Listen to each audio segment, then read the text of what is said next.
and then it starts to go. Okay. Cool. All right, so thank you for doing this with me and taking the time to have me over to your house.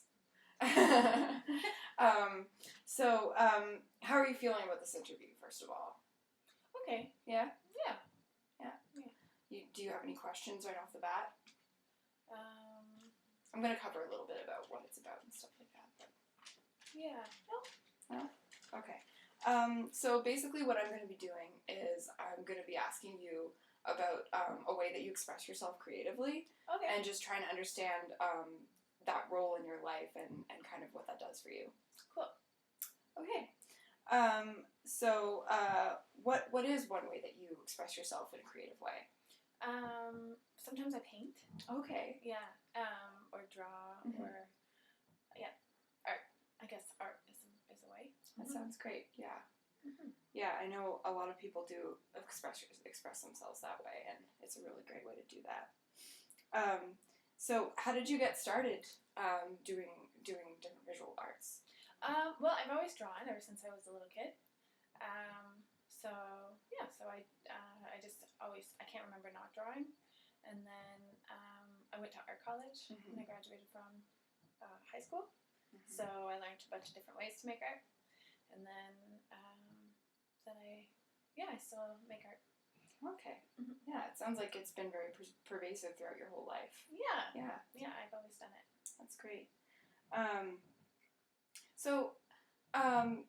These days, what are some of the circumstances under which you would do art, or the different times of the week or the day?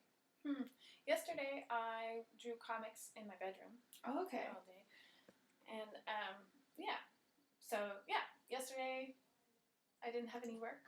Okay. So I went for a nice walk with my dog, and then came home and drew some comics. Okay, yeah. And then watched TV.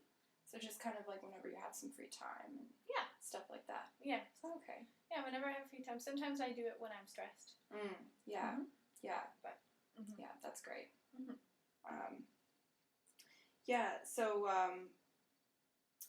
So how do you feel then while you're making art usually? Usually I kind of get into the zone. Mm-hmm. So I'm not really aware of feeling. Yeah. What I'm feeling, I'm kind of, it's kind of like, I guess people describe it as like runner's high. Right. Like the zone. Yeah. But then afterwards I feel really good. Okay, that's great. Yeah. Mm-hmm. Yeah, I guess then it would be a good thing to do when you're stressed out. Mm-hmm. Yeah. Yeah. Yeah. So you say that you paint and you do comics, and is that most of the ways that you do art, or are there some other mediums you like to use? Sometimes I write songs. Right. So I play guitar and sing. Yeah. And drawing and painting, and then I do some sculpture sometimes. I do some stone carving. Mm-hmm. I also knit. Right. And do craft work. Mm-hmm. Yeah. But I don't do them all at the same time. Right. That would be a lot. Yeah. Yeah, that would be a lot. It's good to have options, though. Right. Yeah. So what sorts of things do you need in order to do art? Like, what sorts of circumstances or what sorts of tools? I need to be, like, I make art when I'm a little bit stressed, but not when I'm too stressed. Oh, okay. So I need to kind of have a little bit of space in my house that's not too messy. Mm-hmm. And I need to have some free time. Mm-hmm. And other than that, whatever tools I have around, I can use those because I like to do a bunch of different stuff. So, okay. So I'll just do, and also I have a lot of tools just around. So if I need something, probably I'll find it, or somebody I know has it. Yeah. So, but comics are nice because you just need a paper and pencil. Yeah. Yeah. Mm-hmm. So you said that sometimes you get materials from people you know. So has art making been involved in any kind of community for you? I wish it was more so. It was definitely when I was in art school. Mm-hmm. I shared a studio space with people, and so that was really nice. Yeah. And I also used to be part of a knit club. Oh, okay. So that was really nice. And definitely, I used to sell stuff at the market. so selling craft work. Right. There's like a community of crafting salespeople. Yeah, and there's a bunch of other communities that I would like to get involved in that I just haven't had time yet. Okay. There's a zine library locally. Right. Yeah. That I haven't really been in touch with, Mm-hmm. but would love to.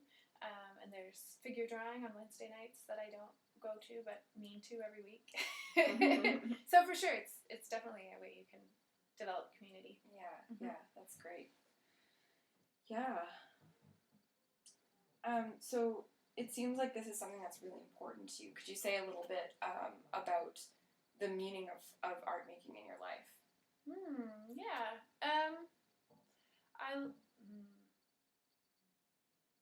Take your time. Yeah, I don't really. It's meaningful for sure, and it's Mm-hmm. important. It kind of helps me get perspective. Okay. Yeah. Yeah. So, I think if something's bothering me and I just feel kind of off, and then I do some art about it, usually I'll come out of that with some better ideas about how to handle things. Yeah. Yeah. That sounds great. Mm-hmm. Yeah.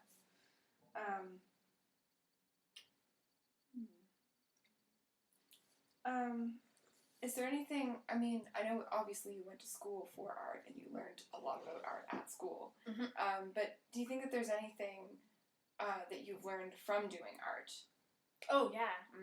Probably more, you learn more from making things than you learn from any kind of school or class. And even in class, they'll tell you, like, you learn from doing things. Mm-hmm. The way that material works together is really fun to play with. Okay. And it's the kind of thing that you can't really explain to somebody. So when you're mixing paints or applying different textures, you can't really explain how to get a certain effect. Right. You really have to do it. Yeah. Yeah. So, yeah. Yeah. Mm-hmm. And do you think that, would you say that you've learned things about yourself through doing art? Oh, yeah, for sure. Yeah. Yeah, like getting insights into different problems. Mm-hmm. You know, that the whole process of starting a project and finishing it. Mm-hmm. You know, I'm somebody who finds it much easier to start projects than to finish. And that's like, that carries over into other areas of my life. Right. But also too, like I can make myself follow through. Right. And like going through that process is really helpful. Yeah, Mm-hmm. for sure. Yeah. So what are some of the challenges that you might encounter while you're working on a project? Oh, I don't know about most people, but a huge challenge for me is confidence. Mm-hmm. So, yeah, I think if I don't kind of push myself to go to a certain extent, and I take a break from the project and step away from it, it's hard when you come back to it not to just feel like, oh, this is crappy, and I should just give up on it right now, and like just like that kind of. My brother actually said something that sticks in my head, which is you have to make bad art before you make good art, and I think just that bravery to make bad art is like important. Yeah. But it's like, it's embarrassing though, right? Yeah. Like nobody wants to make bad art. Of course, yeah. But you have to, and there's always a point in which you're making good art where you think it's bad. Yeah. And you just have to keep going. Yeah. Mm-hmm. Yeah. Yeah, I can see how that would definitely leak through to other aspects of life as well. Yeah. Yeah. Yeah, I find that helpful when I'm learning a new skill or something, just to remember that like you have to be bad at it before you're good at it. Yeah. And just keep going. Yeah. That's a great skill to have for sure. Mm. And a great mentality to learn how to keep. Mm-hmm. Yeah. So I would think that being this interested in something and this involved in something would open up some opportunities to you at various points in your life. Do you think that that's happened for you? Yeah, probably. I mean, I wouldn't have gone to art school if I wasn't Right. interested in art. Yeah. And I think going to art school opened up a lot of opportunities for me in terms of, like, I met and socialized with the groups of people that I wouldn't have if I had gone to, I don't know what, any other school. Yeah. And so I gained perspectives and made friends. That I wouldn't have it, and for better or for worse. Mm-hmm. Yeah. And that led to different life decisions. And now I'm a teacher, so I can teach art, which is good because I do like teaching, but I probably wouldn't enjoy teaching really anything but art or like language arts also. I see. Yeah. So so it's definitely led me to a career that I enjoy. Okay. Yeah. That's great. Yeah. That's wonderful. Yeah. Do you have any kind of stories or anecdotes that pop into your mind about making art or art communities or anything like that? Oh, it's funny. Yeah, one of my favorite stories, I was telling this to a friend the other day, was about when I used to teach in northern Quebec. Mm-hmm. I was interested in being in the community because there's a lot of really good art that comes out of the community that I was in, including a lot of soapstone carving. Right. So learning more about soapstone carving when I was living in that little village was really special for me. There was an old man who used to carve across the street from my house. Oh, okay. And he didn't speak English, and I don't speak Inuktitut. Okay. But he was out, and it was just fascinating to me because he was just out there with like a big boulder and an axe. Wow. Right? And when you think about, like, when I did soap carving at NASCAD, it was like, we needed all these hydraulic tools and everything. You needed a space, and everybody was wearing ventilators, and it was all this big deal. Yeah. And you felt like, oh, well, I could never do stone carving on my own because the setup is too intensive and all of this stuff. And then I'm just sitting in my living room, and I look out, and there's this dude with a boulder and an axe, and he's just having at this stone across the street from my house. So, and that was really lovely, actually, a way for me to kind of, because I sort of went out, and it was clear to both of us that we didn't speak the same language. Right. So I kind of motioned to be like, can I sit here and watch you? Which is really creepy. But he was like, he was like, yeah, like, and he spoke to me in Inuktitut, and I couldn't understand him. Yeah. And I smiled and nodded, and I watched him work, and then he made me a little seal, which was nice. Oh. He made it rough. For me to finish. Oh. And he gave it to me, and I finished it. It was really lovely. Wow. So there was I don't know how many times he was out there. Less than 6, probably. I was up there for 2 years. So probably we hung out less than 6 times. But I also opened the back shed of my my house where I kept my 4-wheeler, and the local kids would come, and we would do carving in my yard sometimes. I think that was the best community art making experience I've had. Yeah. That's really great. Yeah. Yeah, it was pretty cool way to kind of get into the community. Yeah. Yeah. And it seems like in that moment, art making crossed a lot of barriers. Yeah, like language barrier, cultural barrier, for sure. Yeah. That's great. Yeah. So, is there anything else that you would like to say about art making, or how you feel about it?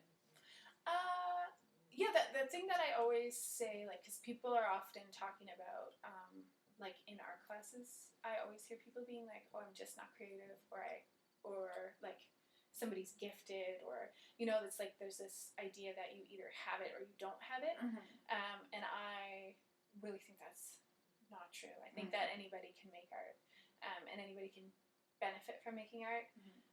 It's just, you have to be brave enough to get through making bad art. Yeah. And that takes a lot of courage, but once you get past it, it's really good. I think everybody can do it. Yeah. And sounds like that insight comes from you working through the whole idea of doing bad art yourself. Yeah. Because I quit for a while. Right. Because I was like, I make bad art. Oh, okay. So you stopped making art for a significant period of time. Well, I dropped out of art school. Yeah. Oh, okay. But I went back. Oh, okay. Yeah. Okay. Yeah. So I guess that was that kind of major life period of that challenge for me. Yeah. So you dropped out because you felt discouraged?